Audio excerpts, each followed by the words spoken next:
60 years later, he returned to utter the unforgettable cry, "Let my people go." 10 times Pharaoh said no to Moses, and 10 times God struck Egypt with catastrophic plagues, ultimately killing all Egyptian firstborn males. Finally, Pharaoh let the Israelites go, but then changed his mind and pursued Moses and his followers to the edge of the sea. It looked like the Israelites were trapped. But then the impossible happened. The sea parted, and the Israelites crossed to safety.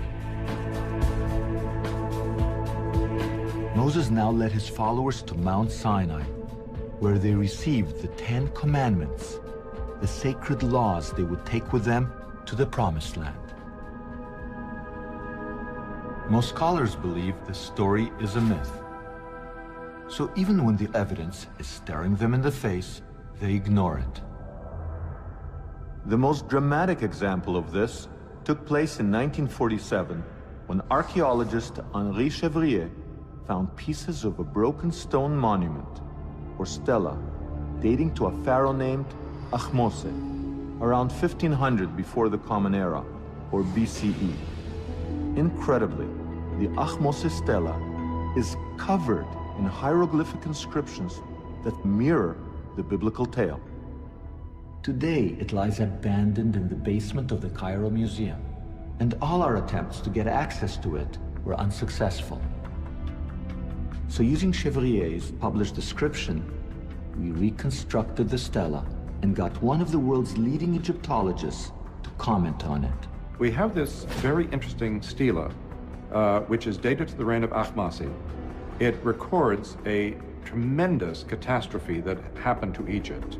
We're not quite clear what it was, but it involved rain and thunder and lightning and such a storm that rarely happens in Northeast Africa. I mean, that's a dry area. It sounds peculiar to me that the biblical tradition preserves the memory of plagues, which involve climatic cataclysms. And here we have, from the very time, this curious stela. This curious stela may in fact hold the key to the Exodus enigma. Let's take a closer look. The Bible says that at the time of the Exodus, there was a great storm. Ahmose's stela also talks of a great storm. The Bible says darkness descended on Egypt. The stela says that Egypt was enveloped in darkness. The stela then says something very peculiar. Though the Egyptians worshipped many gods, on this stela it is written that the storm and the darkness happened when God, in the singular, manifested his power.